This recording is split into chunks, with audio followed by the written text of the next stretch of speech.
Karen's relentless obsession with control reached new heights one chilly morning when she decided to allow a group of hunters onto my ranch, claiming it was for the benefit of the community.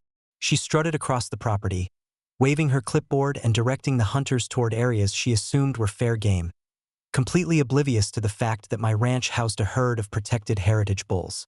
These bulls were not only valuable but carefully monitored under state and federal conservation programs, and any disturbance could have led to severe legal consequences.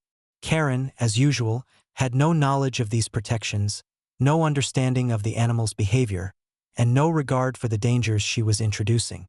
I received alerts from the property's surveillance system, showing hunters moving along the northern pasture with Karen cheerfully guiding them. I immediately grabbed my binoculars and rushed toward the scene with my daughter and wife following, cameras in hand. Karen spotted me and waved her arms, yelling, "Stop! You're interfering. This is community-managed land." I shook my head, my tone calm but authoritative. "Karen, this is private property. You have no authority to grant access to anyone, and you are placing yourself and others at extreme risk. Move off my land immediately." Her voice rose in frustration, attempting to justify her actions. "I'm helping. You're breaking rules," she shouted, clearly convinced of her righteousness. The hunters hesitated, sensing tension, as a deep, resonant bellow echoed across the pasture. The bulls, alerted to intruders on their territory, emerged from the shadows, massive and imposing, eyes fixed on the group. Karen froze, her face blanching as she realized the gravity of her misjudgment. The hunters, wide-eyed, began retreating carefully, guided by my instructions and the bulls' commanding presence.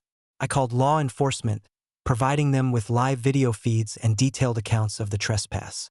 When deputies arrived, Karen attempted to protest, waving her clipboard, claiming she had community permission to allow hunting. The deputies, reviewing property deeds and environmental regulations, quickly informed her that she was not only trespassing but also liable for potential endangerment of protected animals. Her face turned red as the weight of the legal consequences sank in. By the time Karen was escorted off the property, her supporters had vanished, muttering excuses and avoiding eye contact. Her overconfidence had once again met the immovable reality of law, preparation, and consequence.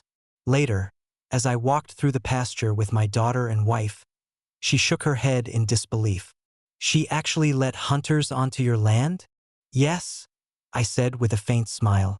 "And she just learned that arrogance cannot override law, conservation, or common sense."